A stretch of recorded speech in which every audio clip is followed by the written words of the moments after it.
وشق البحار. Bismillahirrahmanirrahim. Alhamdulillah nahmaduhu wa nasta'inuhu wa nastaghfiruh wa na'udzu billahi min syururi anfusina wa min sayyiati a'malina may yahdihillahu fala mudilla lahu wa may yudlil fala hadiya lahu wa asyhadu an la ilaha illallah wahdahu la syarika lahu wa asyhadu anna Muhammadan abduhu wa rasuluh amma ba'du.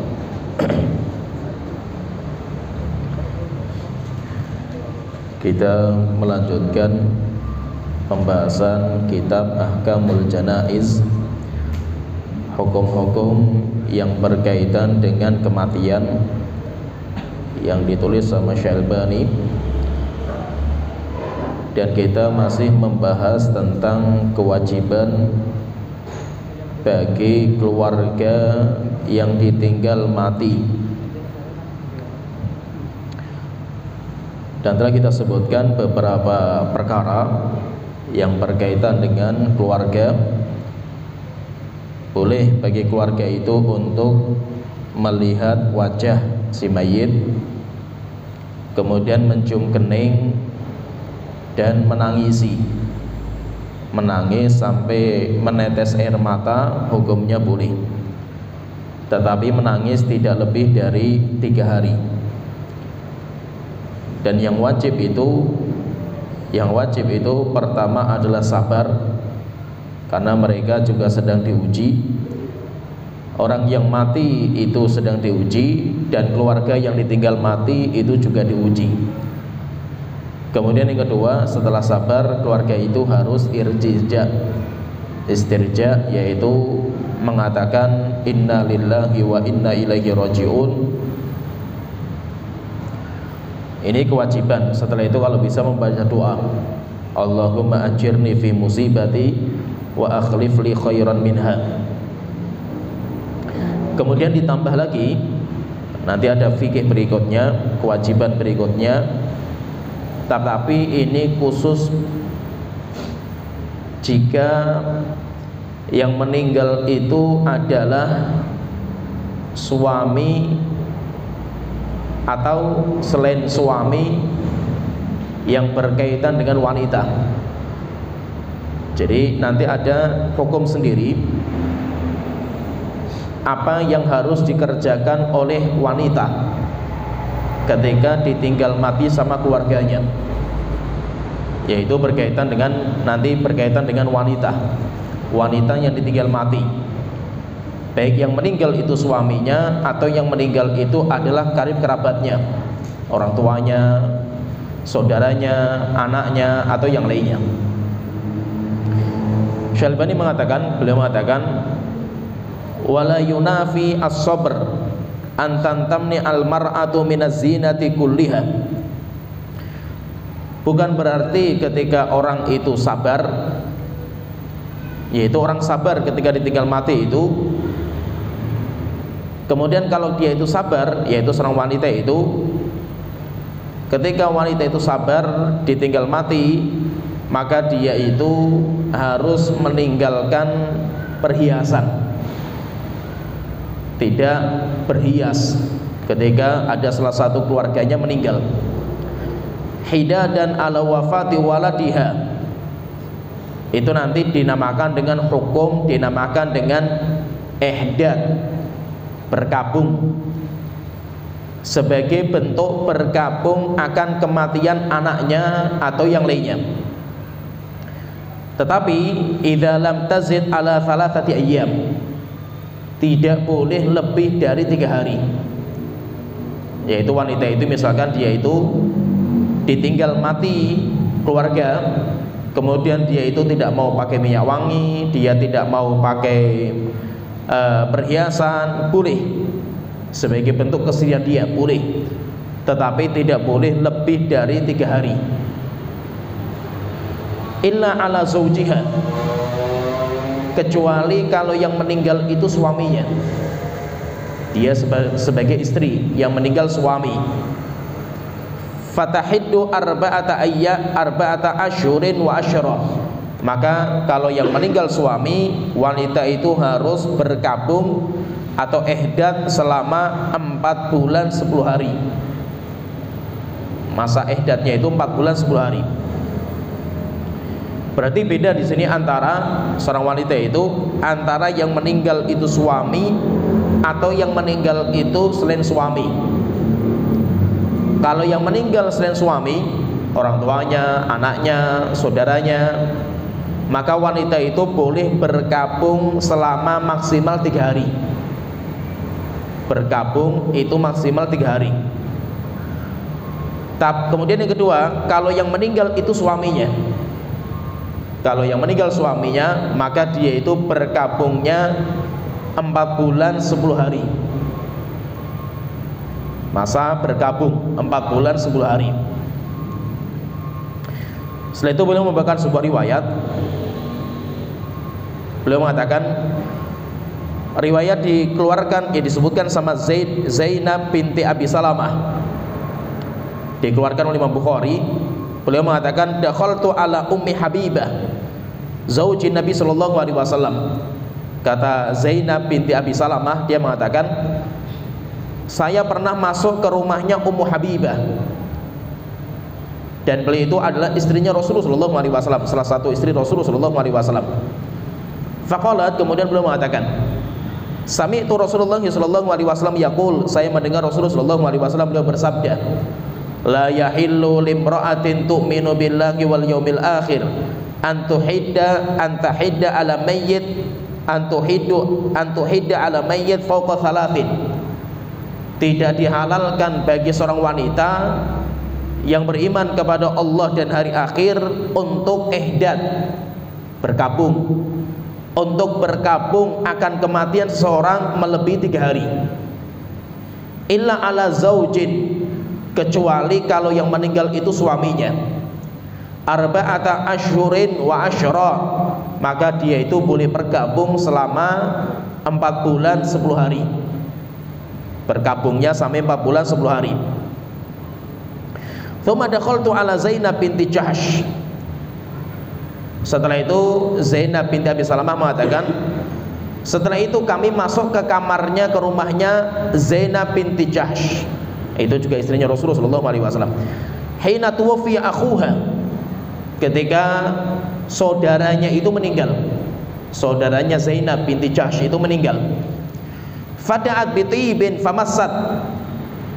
Setelah itu beliau itu setelah 3 hari beliau itu minta minyak wangi, yaitu Zainab binti Jahsh itu minta minyak wangi, kemudian memakai minyak wangi untuk tubuhnya. Setelah itu beliau mengatakan, mali bittibi min hajatin, sebenarnya itu saya itu nggak punya hajat untuk pakai minyak wangi.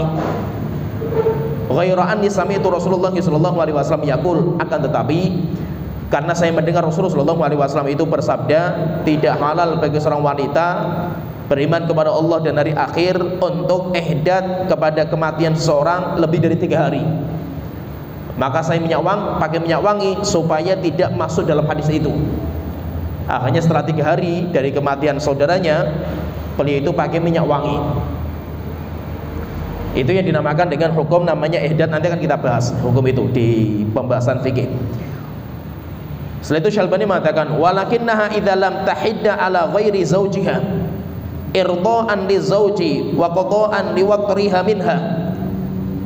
Jadi boleh bagi wanita itu kalau bapaknya meninggal, ibunya meninggal, anaknya, saudaranya meninggal, untuk ihdat, mengurung diri, misalkan tidak mandi, tidak pakai minyak wangi, tidak ganti baju, boleh selama maksimal 3 hari. 3 hari harus berdandan wanita itu seperti biasa. Jadi kesedihan itu 3 hari, kesedihan itu. Syalbani mengatakan, tetapi jika memang wanita itu tidak mau ihdat, tidak mau berkabung akan kematian bapaknya atau saudaranya atau ibunya, tidak mau, jadi kematian langsung dia itu pakai minyak wangi, pakai dandan, nggak apa-apa, seperti biasa, padahal masih hari pertama. Kenapa? Karena suaminya masih ada, yaitu untuk menunaikan hak suaminya. Beliau tidak berkabung akan kematian orang lain disebabkan karena menunaikan hak suaminya. yaitu dia itu berdandan untuk suaminya. Sehingga walaupun misalkan bapaknya meninggal, setelah itu dia pulang ke rumah ya berdandan, padahal masih hari pertama, berarti kan dia nggak berkabung dia itu. Maka belum mengatakan, kata Syalbani, jika seorang wanita tidak berkabung akan kematian selain suami disebabkan karena pengen mencari ridhonya suami, fahuwa afdal laha, maka itu lebih baik, wanita itu lebih baik. Wa yurja lahu ma min wara'i dzalika khairun katsirun, dan dia diharapkan mendapatkan banyak kebaikan, yaitu daripada bergabung dia bisa mendapatkan banyak sekali kebaikan, bisa menunaikan hak suami, berhubungan intim dengan suami, misalkan berdandan untuk suaminya, dia bisa mendapatkan banyak kebaikan daripada bergabung. Maka kata Syalbani mengatakan, maka itu lebih baik bagi wanita itu daripada dia itu berkabung jika memang dia itu punya suami. Setelah itu kata Syalbani mengatakan, kama waqa'a li Ummi Sulaim, sebagaimana ini pernah terjadi kepada Ummu Sulaim wa zawjiha Abi Talha Al-Ansari radhiyallahu anhuma, ketika beliau bersama dengan suaminya, yaitu namanya Abu Talha Al-Ansari radhiyallahu anhuma. Setelah itu beliau mengatakan, wala ba'sa an asuqahuna qissatahuma fi dzalika ala tuliha. Kata Syalbani mengatakan, dan saya tidak ada masalah untuk menyebutkan kisahnya secara panjang lebar dalam sebuah hadis, lima fiha minal fawaid wal idati wal ibar, karena banyak sekali faidah, banyak sekali pelajaran yang bisa kita ambil dari cerita itu. Yaitu maksudnya ini maksudnya sebelum kita masuk ke hadis. Jadi berkabung itu tadi kita sebutkan ada dua. Yang pertama, jika yang meninggal non suami, yang meninggal itu bukan suami, orang tua, saudara, anak, atau siapa saja lah, yang penting bukan suami yang meninggal itu, maka wanita itu boleh berkabung maksimal 3 hari. Maksimal 3 hari. Misalkan dalam berkabung itu apa? Tidak berhubungan intim, tidak berdandan, tidak pakai minyak wangi, tidak pakai perhiasan, maksimal 3 hari. Ini kalau yang meninggal itu selain suami. Kemudian yang kedua, kalau yang meninggal suaminya, maka dia itu berkabungnya selama 4 bulan 10 hari. Tidak boleh pakai minyak wangi, tidak boleh berdandan, tidak boleh berhubungan, karena kan suaminya meninggal. Maka nanti masa iddahnya selesai itu 4 bulan 10 hari, itu masa iddah. Nah ini, jadi ada 2 pembahasan tadi. Tapi jika seorang wanita dia masih punya suami, kemudian keluarganya meninggal, bapaknya, ibunya, anaknya, kemudian dia memilih untuk tidak berkabung. Kenapa? Karena suaminya masih hidup, sehingga dia tetap menunaikan hak suaminya, berdandan, pakai minyak wangi, pakai perhiasan untuk suaminya, sampai akhirnya mungkin berhubungan intim untuk suaminya, walaupun itu hari pertama, kedua dari kematian, maka hukumnya boleh. Bahkan itu lebih baik. Jika dia itu masih punya suami, lebih baik seperti itu.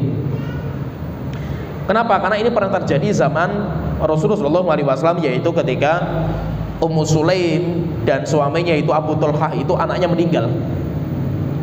Maka ceritanya belum mengatakan, kata Syalbani belum mengatakan, faqala Anas radhiyallahu anhu, Anas bin Malik radhiyallahu anhu menceritakan cerita panjang. Beliau mengatakan, qala Malikun Abu Anasin. Anas bin Malik beliau bercerita, Malik itu bapaknya, dan namanya Anas bin Malik. Bapaknya yaitu namanya Malik. Qala Malik Abu Anasin limraatihi. Malik bin Anas, Malik itu bapaknya Anas. Beliau pernah mengatakan kepada istrinya, namanya Ummu Sulaim. Ummu Sulaim itu ibunya Anas. Inna hadzal rajula, yakni Nabi sallallahu alaihi wasallam, yuharrimul khamra. Sesungguhnya orang ini, yaitu Nabi Muhammad, mengharamkan khamr. Berarti ini pas khamr itu diharamkan, bapaknya Anas itu masih hidup. Bapaknya Anas itu masih hidup. Fantalaqa hatta atasyam fahalaka hunaka. Setelah itu Malik itu pergi ke Syam berdagang. Pergi ke Syam berdagang berarti berangkatnya itu setelah diturunkan ayat haramnya khomer. Pergi ke Syam berdagang, setelah itu meninggal. Bapaknya Anas itu meninggal di Syam. Ketika meninggal di Syam, dikuburkan di sana di Syam. Setelah itu ketika sudah selesai masa iddah 4 bulan 10 hari, maka ibunya Anas namanya Ummu Sulaim. Ja'a Abu Talhah fa khotaba Ummu Sulaim. Abu Talhah itu melamar Ummu Sulaim setelah masa iddah selesai dari suaminya.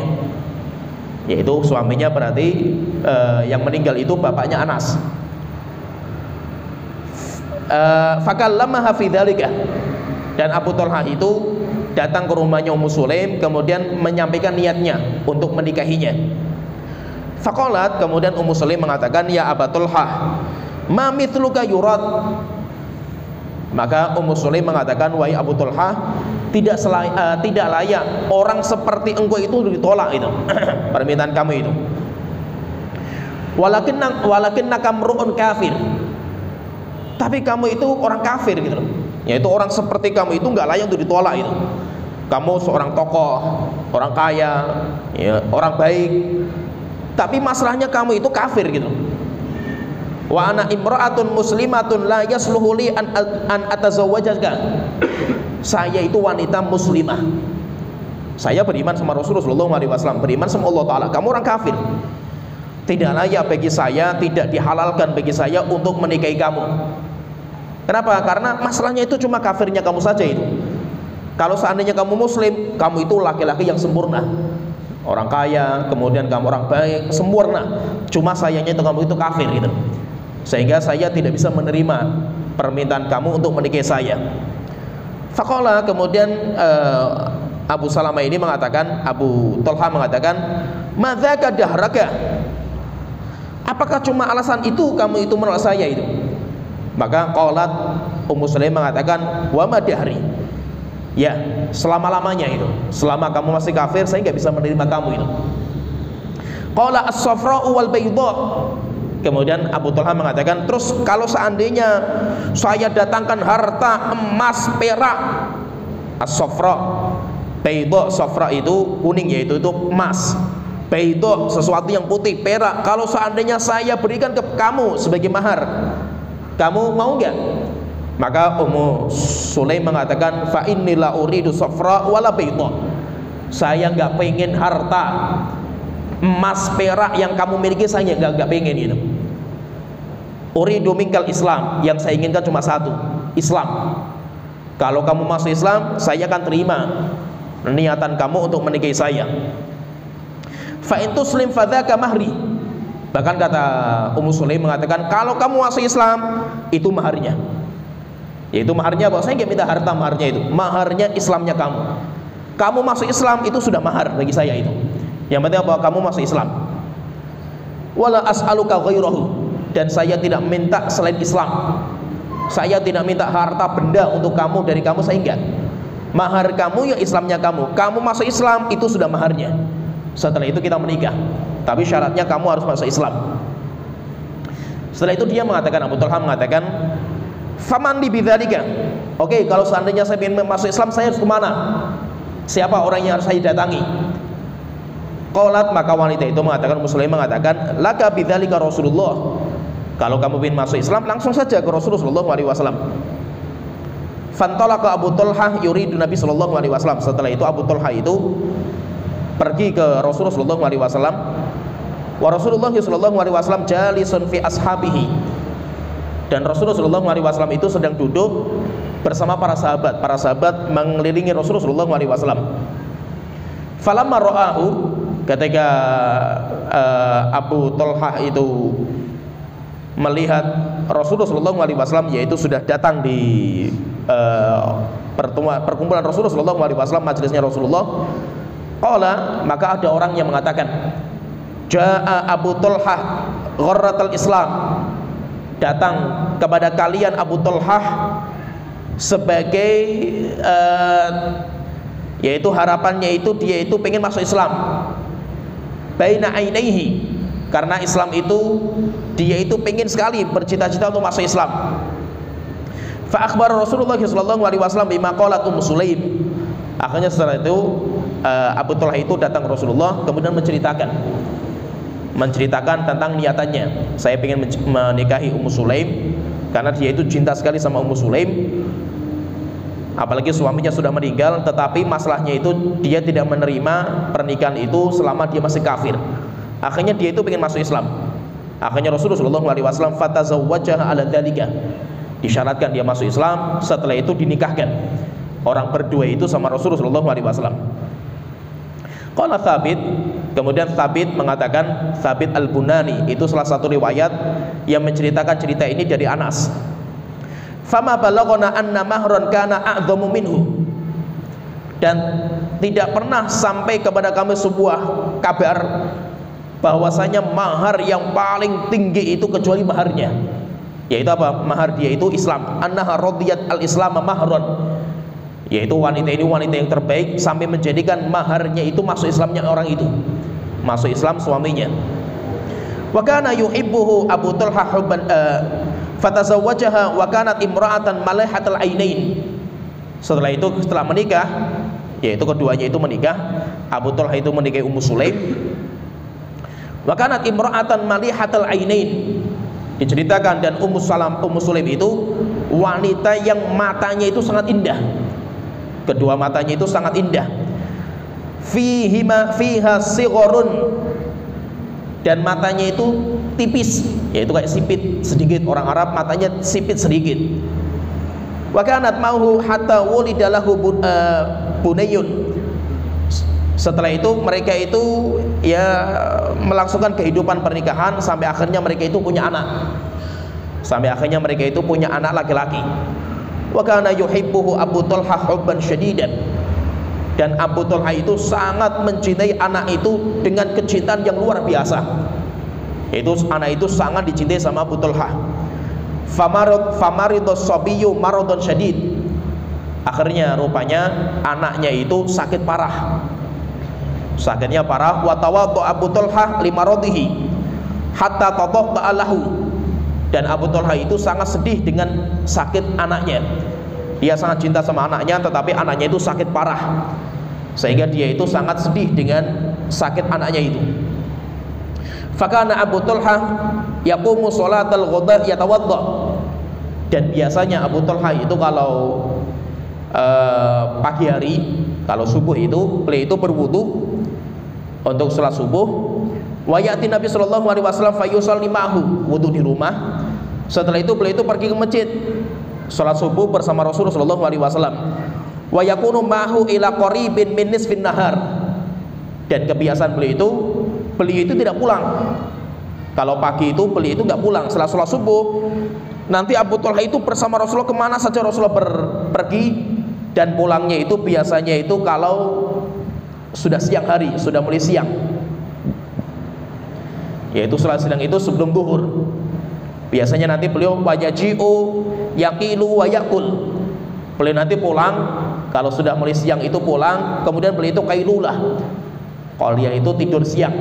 Tidur siang itu sunnahnya itu sebelum zuhur. Sebelum zuhur. Kalau tidak bisa, maka minimal setelah zuhur atau sebelum asar itu tidur siang. Yaitu beliau qailulah, setelah qailulah bangun. Setelah itu beliau makan. Fa idza shallal dhuhra tahayya'a wa dhahaba. Kalau beliau itu sudah sholat zuhur, kalau sudah sholat zuhur, maka beliau itu biasanya bersiap-siap kemudian pergi lagi. Yaitu sholat, beliau itu nanti tidur siang sebelum zuhur, kemudian nanti sholat zuhur, kemudian pulang makan. Setelah itu apa? Beliau itu biasanya kalau sudah selesai makan, pergi lagi dia itu, karena dia sudah istirahat, pergi lagi. Yaitu biasanya pergi sama Rasulullah SAW. Falam yaji ila sholatil atamati. Setelah itu beliau itu pulangnya biasanya setelah sholat isya. Setelah sholat isya biasanya baru pulang. Fantalaqa Abu Talha asyiyatan ila Nabi SAW ilal masjid. Ketika Abu Talha ini, jadi Abu Talha itu pergi. Ketika pergi, rupanya wa matas sabiyu, anaknya itu meninggal. Jadi ketika Abu Talha itu pergi siang hari itu, anaknya itu meninggal. Abu Talhanya masih bersama Rasulullah SAW, belum pulang karena biasanya pulangnya malam. Akhirnya ketika anaknya itu meninggal, maka Ummu Sulaim mengatakan kepada keluarganya, la ya'niyanna ila Abi Talha ahadun ibnahu hatta akuna ana alladhi an'ahu lahu. Jangan ada seorang pun yang memberikan kabar kepada suami saya kalau anaknya itu meninggal kecuali saya sendiri. Jadi biarkan nanti informasi kalau anaknya meninggal itu Abu Talha itu mendengarnya dari saya. Jangan seorang pun mengabarkan. Akhirnya ketika sudah meninggal, sudah pasti meninggal, fahayatis sabiyya. Kemudian anaknya itu dimandikan, Abu Talha belum pulang. Fasajjat alaihi, kemudian dikasih kain penutup, wa wada'athu fi janibil baiti, kemudian ditidurkan anaknya itu di sebelah di samping, jadi di rumah pojok, di pojok rumah. Wajah Abu Talha min indi Rasulullah sallallahu alaihi wasallam. Akhirnya setelah itu pulanglah Abu Talha itu dari Rasulullah sallallahu alaihi wasallam, pulang sudah malam. Hatta dakhala alaiha, sampai akhirnya masuk ke Ummu Sulaim. Wa ma'ahu nasun min ahlil masjid min ashabihi, dan pulang itu rupanya beliau itu ngajak teman-temannya pulang ke rumah bersama teman-temannya yang baru selesai sholat isya bersama Rasulullah SAW. Akhirnya ketika sudah pulang ke rumah bersama teman-temannya, ketemu sama Ummu Sulaim, tanya, kaifa ibni, wahai istriku, gimana kondisi anakku? Qalat, maka Ummu Sulaim mengatakan, ya Aba Talha, maka namut ishtaka askan minhu sa'ah. Sejak anak kita itu merasakan sakit, tidak pernah merasakan ketenangan kecuali hari ini yang paling tenang. Itu yang paling tenang, itu paling jiwanya itu paling tenang, paling istirahat itu sekarang. Baru bisa istirahat dengan nyamannya. Fa'atatuhu bi asyaihi. Akhirnya ketika selesai sudah dapat kabar seperti itu, setelah itu menjamu keluarganya, menjamu teman-temannya, karena teman-temannya kan baru bertamu. Akhirnya Ummu Sulaim itu memasakkan makanan, faqarrabathu ilaihim. Kemudian ketika sudah selesai dihidangkan untuk tamu-tamu, akhirnya mereka pada makan. Fakharajal qaumu. Ketika itu sudah selesai makan, sudah ngobrol selesai, maka tamu-tamunya pulang. Faqama ila firasyi fawadha ra'sahu. Kemudian Abu Talha itu pergi ke ranjang mau tidur, saking capeknya, kemudian dia itu sudah meletakkan kepalanya itu di bantal. Tsumma qamat fatatayyabat. Setelah itu Ummu Sulaim itu dia itu makai minyak wangi, wa tasanna'at lahu ahsana ma kana tasna'u qabla dzalika. Setelah itu berdandan dengan cantiknya. Tsumma ja'at hatta dakhalat ma'hu al-firash. Kemudian setelah itu Ummu Sulaim itu datang ke kamar menemui suaminya. Fama huwa illa ayyajida rihat tayyibi. Sampai akhirnya suaminya itu mencium bau harumnya minyak wangi.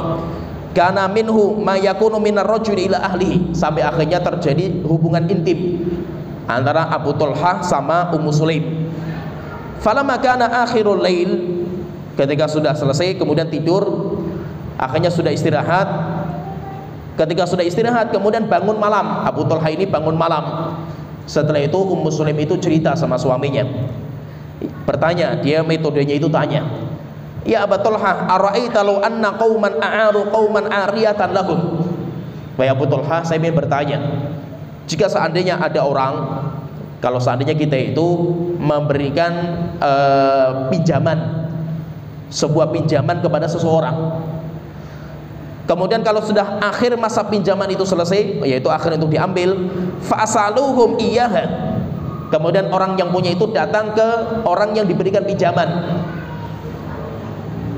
akana lahum ayyamna'uhum, apakah dia itu yang diberikan pinjaman itu punya hak untuk melarang, menahan pinjamannya itu? Qala la, tidak. Kalau sudah waktunya ya akan dikembalikan. Qalat, kemudian Ummu Sulaim mengatakan, fa innallaha azza wa jalla kana a'araka ibnaka 'ariyatan. Wahai Abu Talha, ketahuilah bahwasanya Allah itu telah memberikan pinjaman kepada kamu, anak kamu. yaitu anak kamu itu kayak pinjaman dari Allah Ta'ala. Thumma qabadahu ilaihi, dan sekarang Allah sudah mengambil pinjaman itu. Sehingga apa? Sehingga setelah itu anak kamu meninggal sekarang ini. Fahtasib wasbiri, maka mintalah pahala kamu kepada Allah Ta'ala dan sabarlah. Faghadiba, akhirnya Abu Talha itu marah. Setelah itu dia mengatakan, taroktani hatta idza waqati bima waqati bihi, kamu biarkan saya sampai saya itu seperti ini, yaitu sampai berhubungan intim, sampai tidur dan yang lainnya itu. Kemudian setelah itu naiti ilayya ibni, baru kamu itu setelah itu baru mengabarkan kalau anak itu meninggal. Fa astarji'u, tidak lain kecuali saya itu ya istirja, mengatakan inna lillahi wa inna ilaihi raji'un wa hamidallah, dan dia itu memuji Allah Ta'ala. Falamma asbaha ightasala, ketika dia itu bangun kemudian dia itu mandi jenabat. Tsumma ghada ila Rasulillah sallallahu alaihi wasallam, setelah itu mau berangkat ke masjid salat subuh. Akhirnya dia pergi ke Rasulullah sallallahu alaihi wasallam. Fa sallamahu fa akhbarahu, salat subuh bersama Rasulullah. Kemudian setelah itu beliau itu mengabarkan kepada Rasulullah akan ceritanya, bahwasanya anak saya itu malam meninggal dunia. Istri saya tanya, katanya anaknya lebih tenang daripada sebelumnya. Sampai akhirnya kami makan bersama teman-teman, puas. Setelah itu berhubungan intim sama istri saya. Setelah itu saya tidur, bangun tidur, baru saya dikabari. Yaitu ini apa? Saya nggak terima dengan seperti ini. Akhirnya Rasulullah SAW mengatakan, bertanya sama Abu Talha, ya, karena ceritanya mendapatkan kabar seperti itu, yaitu apakah sampai berhubungan intimnya itu sampai keluar air mani. Maka yang mengatakan iya. Setelah itu Rasulullah mengatakan, barakallahu lakuma fi ghabiri lailatikuma, semoga Allah memberkahi kalian berdua dari hubungan tadi malam. Fasaqalat min dzalikal haml, sampai akhirnya karena doa Rasulullah SAW, rupanya Ummu Sulaim itu hamil dari hubungan malamnya itu. Wa kana Ummu Sulaim tusafiru ma Nabi sallallahu alaihi wasallam, dan Ummu Sulaim itu sering sekali membersama Rasulullah SAW dalam safarnya. Kenapa? Karena Anas itu kan dekat sekali. Jadi keluarganya Ummu Sulaim itu sangat dekat sama Rasulullah SAW. Anas itu kan sampai menjadi pembantunya Rasulullah 10 tahun. Karena keluarganya itu dekat sekali. Sampai Rasulullah ketika datang itu, kan Rasulullah mendamaikan antara Muhajirin dan Ansor. Itu pun di rumahnya Ummu Sulaim. Itu dekat antara Ummu Sulaim dan Rasulullah, itu sangat dekat sekali hubungannya itu. Akhirnya Ummu Sulaim itu sering sekali safar bersama Rasulullah SAW.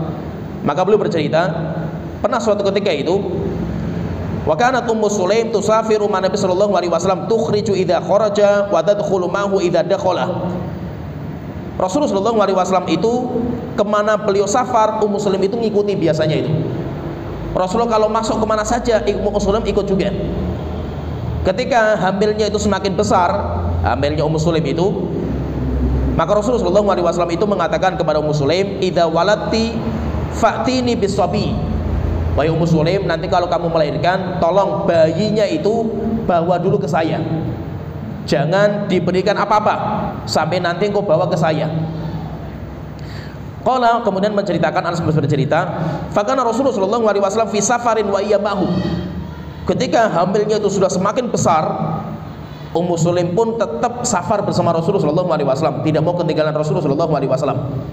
Wa kana Rasulullah SAW idza atal madinata min safarin la yudrukuha turuqan, dan Rasulullah SAW itu biasanya, beliau itu kalau pulang safar, beliau itu tidak mau masuk Madinah itu malam-malam.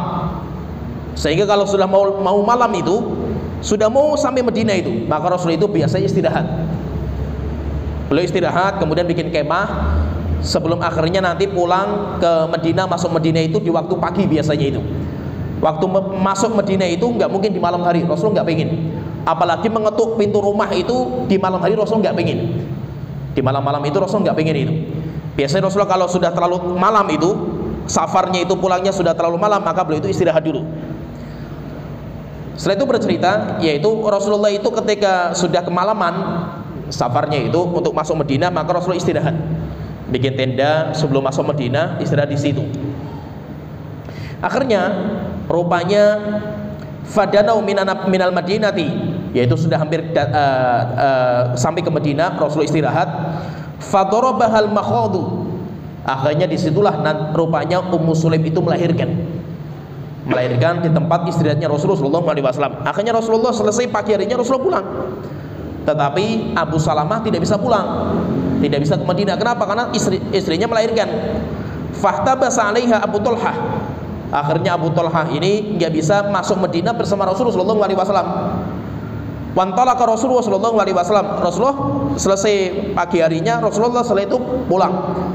Faqala Abu Talhah, kemudian Abu Talhah itu berdoa, ya Rabbi innaka la ta'lamu annahu yu'jibuni an akhruja ma rasulika idza kharaja. Wahai Tuhanku, sesungguhnya engkau itu tahu saya itu orang yang paling suka bersama Rasulullah SAW. Entah Rasul itu masuk kota atau Rasulullah keluar kota. Rasulullah masuk kota, saya itu ingin bersama beliau. Rasulullah keluar kota, saya pun juga ingin bersama beliau. Entah Rasulullah itu sedang masuk, saya ingin bersama beliau. Wa adkhulu ma'hu idza dakhala. Dan saya ingin masuk kota bersama Rasulullah SAW. Setelah itu beliau bercerita, waqad ihtabastu bima tara. Tetapi hari ini saya tidak bisa membersama Rasulullah SAW masuk Madinah. Karena engkau wahai Tuhanku melihat apa yang sekarang itu menyibukkan saya, yaitu karena istrinya itu melahirkan. Ketika mendengar berita seperti itu, yaitu suaminya berdoa seperti itu, maka Ummu Sulaim mengatakan, ya Abu Talhah, ma ajidu ladzi kuntu ajidu. Saya nggak butuh kamu gitu loh, membersami saya itu. Sudah kamu pergi saja bersama Rasulullah itu. Intalaqa, sudah kamu susul Rasulullah SAW. Akhirnya Abu Talhah setelah itu pergi menyusul Rasulullah SAW. Ketika sudah pergi, akhirnya yang membersamai Ummu Sulaim itu adalah Anas bin Malik, yaitu anaknya Anas bin Malik, tapi ini bukan anaknya Abu Talhah. Tadi kita katakan itu Anas bin Malik itu berarti anaknya Ummu Sulaim, tapi dari suami namanya Malik, yaitu Ummu Sulaim itu bersama Anas.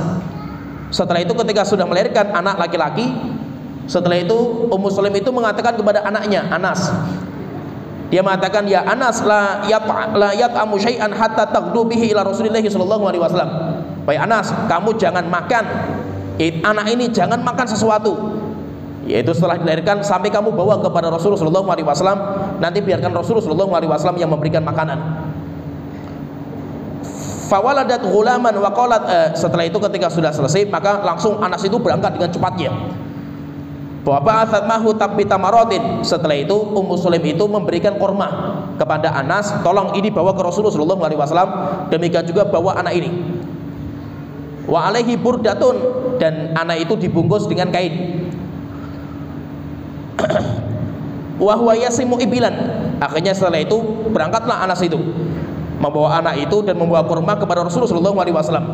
Faqadauti ila Rasulillah sallallahu alaihi wasallam. Kata Anas, saya langsung berjalan menuju Rasulullah cepat sekali. Sampai kepada Rasulullah, wa huwa yasimu ibilan aw ghanaman. Rasulullah itu sedang mengistirahatkan kendaraannya beliau itu. Falamma nadhara ilaihi, ketika Rasul itu melihat saya, qala li Anasin, maka Rasulullah mengatakan, awaladat bin Milhan. Maka Rasulullah tanya sama saya, wahai Anas, apakah ibumu sudah melahirkan? Maka saya mengatakan, qala na'am, ya sudah wahai Rasulullah. Qala ruwaidaka ufriq laka. Tunggu dulu di situ wahai Anas, tunggu sampai akhirnya saya siap-siap, yaitu Rasulullah cuci tangan dan yang lainnya. Setelah itu ketika sudah selesai, kemudian diambil kormanya. Kormanya diambil sama Rasulullah, kemudian dikunyah, kemudian kormanya itu diberikan kepada mulutnya anak itu, dimasukkan ke mulutnya anak itu, ditahnik sampai akhirnya anak itu mulai merasakan atau mengempong tangannya Rasulullah SAW yang sudah dikasih korma, justru dicampur dengan air ludahnya Rasulullah SAW. Setelah itu Rasulullah ketika melihat anaknya itu senang sekali makan korma itu, maka Rasulullah mengatakan, ungduru ila hubil ansor li tamar. Coba lihat orang-orang Ansor itu, memang orang Ansor itu pecinta korma. Anaknya saja sudah seperti ini, yaitu makanya banyak kormanya itu. Qalat, ya Rasulullah. Setelah itu Ummu Sulaim mengatakan, ya Rasulullah, tolong namakan anak itu. Akhirnya Rasulullah mengatakan, famasaha wajahu. Rasulullah mengusap wajahnya. Setelah itu Rasulullah memberikan nama Abdullah, dinamakan dengan Abdullah bin Abi Talhah. Famakana fil ansori syabun afdalu minhu. Tidak ada orang Ansor yang paling mulia kecuali anak muda ini, yaitu anak kecil ini. Fakharaja minhu rajulun katsir. Keluar dari anak ini, namanya Abdullah ini, orang-orang yang nanti akan menjadi pembela Islam. Rupanya kalau kita melihat sejarah itu, rupanya keluar dari Abdullah, nanti Abdullah itu punya 10 anak laki-laki, dan semua anak laki-laki itu semuanya penghafal Quran dan semuanya menjadi ulama. Semuanya menjadi ulama-ulama tabi'in. Ada nanti di antara anaknya Abdullah bin Abi Thalhah itu, ada di antaranya itu namanya Ishaq bin Abdullah bin Abi Thalhah. Itu gurunya Imam Malik bin Anas. Imam Malik itu di antara gurunya itu, di antara guru yang paling utama itu Ishaq bin Abdullah bin Abi Thalhah. Demikian juga beliau juga punya anaknya semua ulama, 10 itu. Semuanya itu adalah penghafal Quran, semuanya ulama, dan ada di antara mereka itu yang berangkat berjihad sampai akhirnya nanti meninggal dunia dalam peperangan. Dan Abdullah ini umurnya panjang, meninggalnya tahun 84 Hijriah. Lahirnya tahun 8 Hijriah, meninggalnya 84 Hijriah. Dan inilah orang yang pertama kali nanti ditahnik sama Rasulullah SAW. Walaupun ditahnik sebelumnya ada, tapi ini termasuk yang ditahnik. Anak-anak yang ditahnik sama Rasulullah SAW, dan dia termasuk sahabat tapi sigharus sahabat. Ini cerita sedikit tentang masalah cerita yang dibawakan sama Syalbani. Sedikit kita pelajari masalah hukum ihdat. Sedikit ihdat tadi kita katakan ihdat itu bergabung kepada kematian seseorang. Kalau yang meninggal itu suaminya, kita bicara sekarang itu, kalau yang meninggal itu suaminya, maka kalau yang meninggal suaminya itu, wanita itu bergabung selama 4 bulan 10 hari. Arba'ata asyurin wa asyra. 4 bulan 10 hari. Setelah selesai masa bergabung 4 bulan 10 hari, setelah itu baru boleh wanita itu menikah, kemudian nanti pakai minyak wangi, itu dibolehkan. Berdandan itu dibolehkan, tapi sebelum itu tidak dibolehkan. Berarti selama masa berkabung itu apa yang dia itu kerjakan wanita itu? Yang pertama, berkabung itu wanita itu yang pertama tidak boleh pakai minyak wangi. Berarti selama 4 bulan 10 hari wanita itu nggak boleh pakai minyak wangi. Maka itu Rasulullah mengatakan wala tamussu tiban. Jangan kalian wanita yang meninggal ditinggal sama suaminya itu jangan menyentuh minyak wangi. Pertanyaan terus, bagaimana kalau mandi pakai sabun sampo? Karena sabun sampo itu dia itu punya bau wangi. Maka Syekh bin Baz, Syekh Utsaimin ketika ditanya masalah sabun dan sampo bagi wanita yang berkabung, beliau mengatakan hukumnya boleh, tidak dilarang. Kenapa? Karena tujuan sampo dan sabun itu bukan berwangi, tapi menghilangkan bau badan. Tetapi kalau memang itu tujuannya itu untuk berwangi, seperti misalkan pakai deodoran, itu kan memang niatnya untuk berwangi itu. Pakai wangi-wangian tidak dibolehkan. Tapi kalau sampo sabun yang mana menghilangkan bau badan atau rambut, tidak ada kecuali itu, kecuali yang ada baunya itu, maka hukumnya nggak apa-apa.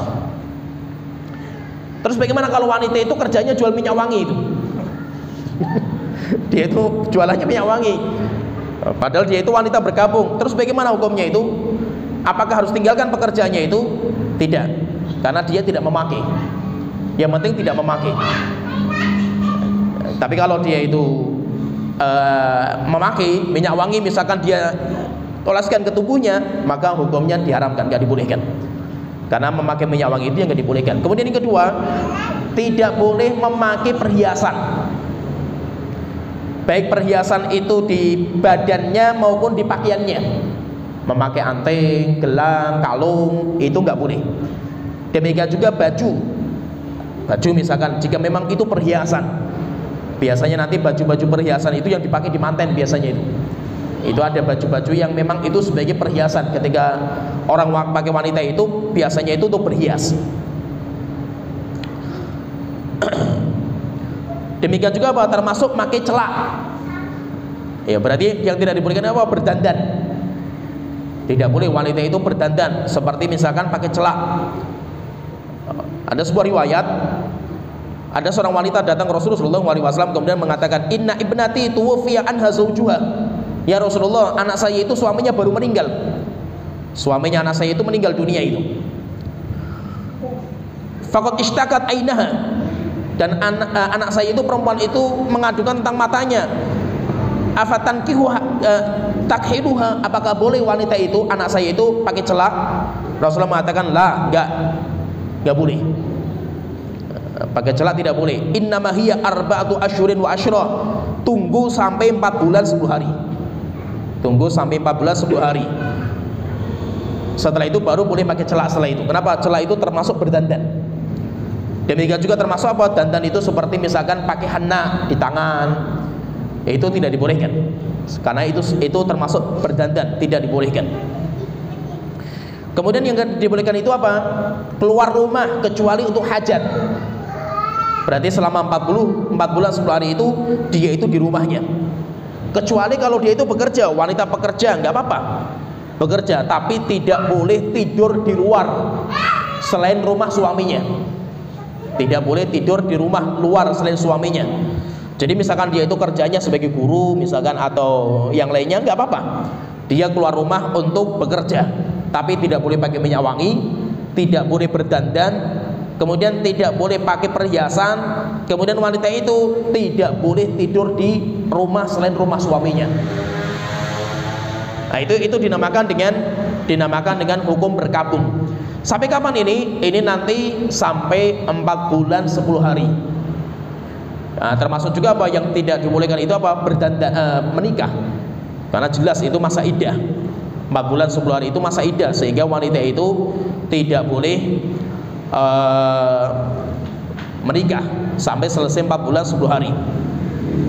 Pertanyaan, kalau wanita itu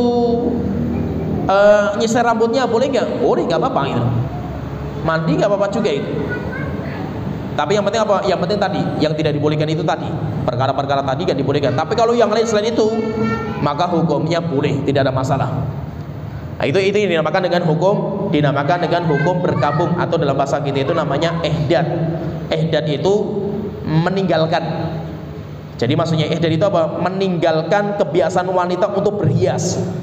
Itu dinamakan dengan hukum berkabung. Jadi berkabung itu apa? Bukan orang sedih dan bukan gitu. Berkabung itu adalah meninggalkan sesuatu yang itu menjadi kebiasaan bagi wanita, yaitu apa? Berdandan. Karena kebiasaan wanita itu berdandan. Tapi tidak dibolehkan berdandan ketika dia itu masih masa berkabung karena kesedihan terhadap kematian suaminya. Yang mungkin sampai di sini pembahasan kita tentang hukum berkabung secara ringkas. Sebenarnya ada beberapa fikih yang berkaitan berkabung, tapi karena waktunya tidak cukup, kita cukup sampai di sini. Dan insya Allah sudah tergambar lah sedikit tentang masalah berkabung. Kalau pengen lebih lengkapnya pembahasan, nanti masuk di pembahasan fikih. Karena itu semuanya nanti masuk di pembahasan fikih. Jadi nanti lebih lengkap masalah berkabung ini. Ya sampai di sini. Wa akhiru da'wana alhamdulillahirabbil alamin. Sallallahu alaihi Muhammad wa ala alihi wa sahbihi ajmain.